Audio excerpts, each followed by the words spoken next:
good evening, my friends. Today I'm going to share from Proverbs 29, verse 7.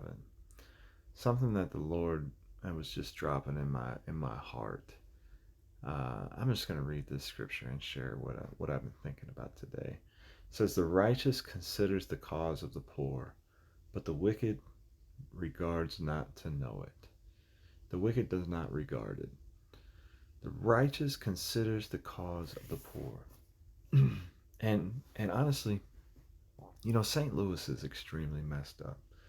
Like a very racially divided city, like more than almost any. Even though the United States tries to make it act like it's like a national thing, and I'm not saying it's it's not bad nationally. It's not as bad as the government makes it out to be, probably, but there is some truth behind some of the things. But in St. Louis, it's like, um, it's just like amplified, okay? And, I've been talking to different people, and I'll just be honest. The way that I used to think about this was, uh, like, like I look at people like Denzel Washington, Ben Carson, Morgan Freeman.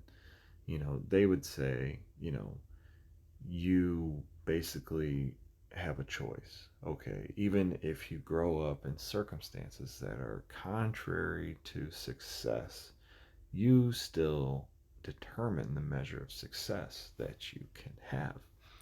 And me, like having been blessed with, intelligence and different things to overcome, and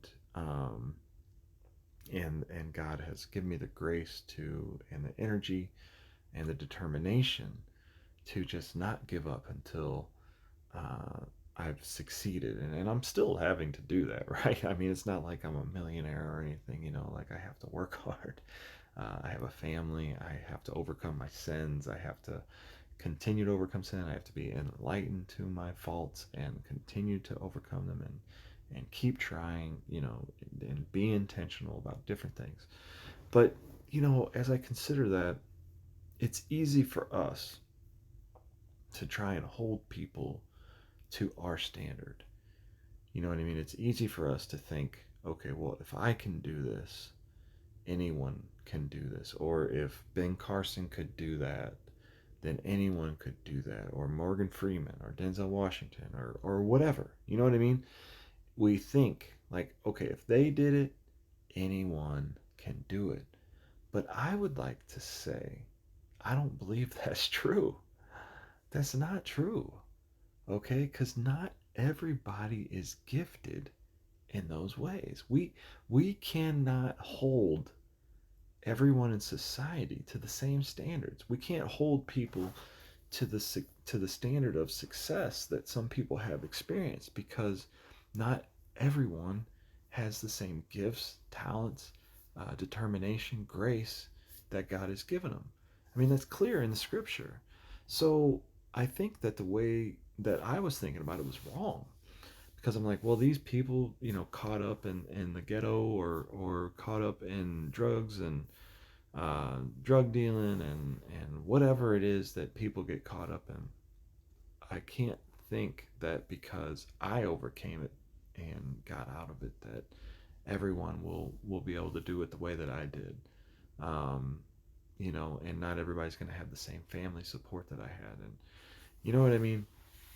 But I think that this scripture it has a lot of wisdom. The righteous considers the cause of the poor, but the wicked does not regard to know it. Like, it's wickedness to think, whatever, you know, whatever they're dealing with, that's their fault. You know what I mean? They brought it upon themselves, whatever, instead of actually considering it and thinking about how they ended up in the circumstances that they're in the first place, and try to imagine what it would have been like to be born into those circumstances. You know what I'm saying? So we need to have wisdom, and we need to regard the cause of the poor, and we need to understand that we cannot hold everyone to the same standard as some anomalies, like Ben Carson, Denzel Washington, um, just different successful people who are, there's like 1 in a million. You know what I mean? We can't hold every single black male to the standard of a 1 in a million male. You know what I mean? We have to think about things with wisdom and try to consider the cause of the poor. So just think about that with me. And let's try to consider the cause of the poor. And let's not, in our haughtiness and pride and wickedness, regard not to know it. Amen.